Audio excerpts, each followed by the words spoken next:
Hi friends, welcome back to our channel. So చాలామంది forest range officer role ఏంటి, లేదా forest department role ఏంటి, వాళ్ళ హైరార్కీ ఏంటి అనేది అడగడం జరుగుతుంది. సో ఈ వీడియోలో డీటెయిల్గా మనం డిస్కస్ చేసుకుందాం. వాళ్ళ పని ఏంటి, వాళ్ళ మెయిన్ ఇంటెన్షన్ ఏంటో తెలుసుకుందాం.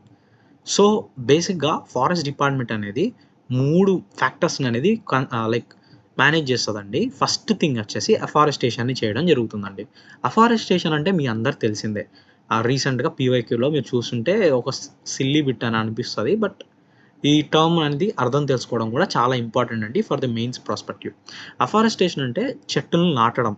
ఎక్కడైతే there will be no proper అసలు ఫారెస్ట్ ఉండదు, అక్కడ మనం చెట్లు పెంచితే అది అఫారెస్టేషన్. ఇంకోటి రీఫారెస్టేషన్ అనేది ఒక టర్మ్ వినుంటారు కదా. అంటే ఇంతకు ముందు అక్కడ జీవం ఉండుంటుంది, ప్రకృతి కారణాల వల్ల ఏం చెప్పాలి, ఫైర్ ఇన్సిడెంట్స్ ఎక్కువ చూసుకోండి, వాటి వల్ల చెట్టు నాశనం అయింది. అక్కడ కానీ ఫారెస్టేషన్ని పెంచితే అది రీఫారెస్టేషన్. ఇంకోటి డీఫారెస్టేషన్ అనే ఒక పదం వినుంటారు. సో డీఫారెస్టేషన్ అంటే మీకు ఆ డి అనే దాంట్లోనే పదం అర్థమైపోయింది. ఫారెస్ట్ని తగ్గించడం అంటే ఫారెస్ట్ని కొట్టివేయించడం. ఇంకా ఫర్దర్గా దాన్ని గ్రో చేద్దామనే ఇంటెన్షన్ మీకు ఉండదు ఆ ప్రాస్పెక్టివ్లో. సో ఇక్కడ ఎందుకు ఈ 3 టర్మ్స్ గురించి మనం చెప్పుకున్నాం అంటే, మీ సిలబస్లో కవర్ అవుతుంది ఈ 3 టర్మ్స్. అలానే మనకి ఇక్కడ మేజర్ గోల్ ఏంటి అనేది కూడా అర్థమవుతుంది.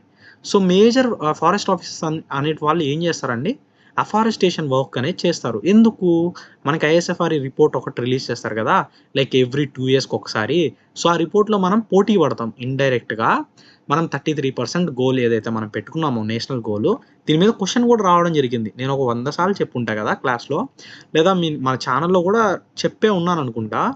ఐ స్టిల్ నాట్ రిమెంబర్ అండి. బట్ 33% ఏదైతే మనం నేషనల్ పాలసీ గోల్ పెట్టుకున్నామో దాన్ని అచీవ్ చేయడానికి మనం ఎఫారెస్టేషన్ని ఒక పద్ధతిగా వాడుతాం. ఎందుకంటే చెట్లు పెంచినట్లయితే ఆటోమేటిక్గా ఫారెస్ట్ కవర్ అనేది ఇంక్రీజ్ అవుతుంది, ఫారెస్ట్ ఏరియా అనేది అంటే కంట్రీలో కవర్ అవుతుందండి. ఇంకొక మేజర్ యాక్సెప్ట్ ఎవరైనా చెప్పగలరా అఫారెస్టేషన్ వల్ల ఉపయోగం? కార్బన్ సిక్వెస్టేషన్ అండి. మనకి ఏదైతే క్లైమేట్ మిటిగేషన్ ప్రాజెక్ట్లో పెట్టుకున్నామో అక్కడ మనం కార్బన్ సింక్ వాటి గురించి మాట్లాడుకున్నాం కదా. ఫారెస్ట్ అనేది కార్బన్ సింక్స్గా యాక్ట్ చేస్తుందండి, మీకు తెలిసే ఉంటుంది. సో బేసిక్గా నేను ఈ రోల్ చెప్పాలని ఈ వీడియో అయితే స్టార్ట్ చేశా, బట్ నేను సబ్జెక్ట్లోకి వెళ్ళిపోతున్నా and sorry for that. And stick on to the basic అండి. అఫారెస్టేషన్ మేజర్ ఎయిమ్ అండి. దీనివల్ల లాభాల గురించి మనం ఊరావరిగా మాట్లాడుకోవడం జరిగింది. సేమ్ అండి సిల్వికల్చరల్ ఆపరేషన్స్ చేయడానికి. సిల్వికల్చర్ ఆపరేషన్ చేయడంలో మనం ఏమని మాట్లాడుకున్నామండి, there will be particular techniques అండి. థిన్నింగ్ గురించి మాట్లాడుకున్నాం, టెండింగ్ గురించి మాట్లాడుకున్నాం, సీడ్ అంటే విత్తనం నాటే కాడ నుంచి చెట్టు కొట్టేంత వరకు ఏవైతే ప్రాసెస్లు మనం చేస్తామో అవి సిల్వికల్చరల్ టెక్నిక్స్ ఆర్ ఆపరేషన్స్ అండి. ఈ పని చేయడానికి ఫారెస్ట్ రేంజర్స్ కానీ లేదంటే ఫారెస్ట్ డిపార్ట్మెంట్ కానీ ఎస్టాబ్లిష్ చేయడం జరుగుతుంది. దాని తర్వాత జాయింట్ ఫారెస్ట్ మేనేజ్మెంట్ అండి. ఇది మీ అందరికీ తెలిసే ఉంటుంది కదా. ఏకే బెనర్జీ అనే ఒక టిఎఫ్ఓ గారు మనకి ఇది జాయింట్ ఫారెస్ట్ మేనేజ్మెంట్ అనేది తేవడం జరిగిందండి. దాని తర్వాత నేషనల్ పాలసీ 1998 ఏదైతే లీగల్గా బ్యాకప్ ఇవ్వడం జరిగింది. సో అప్పటి నుంచి మనం ఏం చేస్తున్నాం అంటే, ఫారెస్ట్లో ఏంది జనరల్గా స్టాఫ్ అనేటోళ్ళు తక్కువ ఉంటారు కదా. సో వాళ్ళంతా ఎఫెక్టివ్గా ప్రొటెక్షన్ అనేది చేయలేరు అన్లెస్ అండి పబ్లిక్ ఇన్వాల్వ్మెంట్ లేకపోతే ఫారెస్ట్ అనేది మనం మేనేజ్ చేయలేమండి. సో ఇన్ దాట్ కేస్ మనం ఏం చేసాం, జాయింట్ ఫారెస్ట్ మేనేజ్మెంట్ కమిటీస్ని ఏర్పాటు చేసి విలేజ్ పీపుల్ ఎవరైతే ఉన్నారో వాళ్ళతో కొలాబరేట్ అయ్యి మనం ఫారెస్ట్ని డెవలప్ చేసుకుంటూ వస్తున్నాం.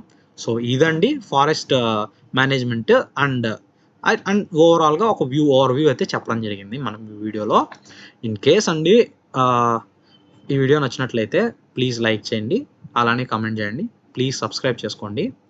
అండ్ ఇదండి మేజర్గా ఈ వీడియోలో ఇదే చెప్పాలనుకున్నా. మేజర్ గోల్ ఏంటి అంటే, మనకి 3 ఇనిషియేటివ్స్నే మనం కన్సిడర్ చేసి అప్లై అయితే చేస్తామండి. In mostly forest ranger goal ఇంతే ఉంటుంది. And this is all for today's video అండి. And thanks a lot.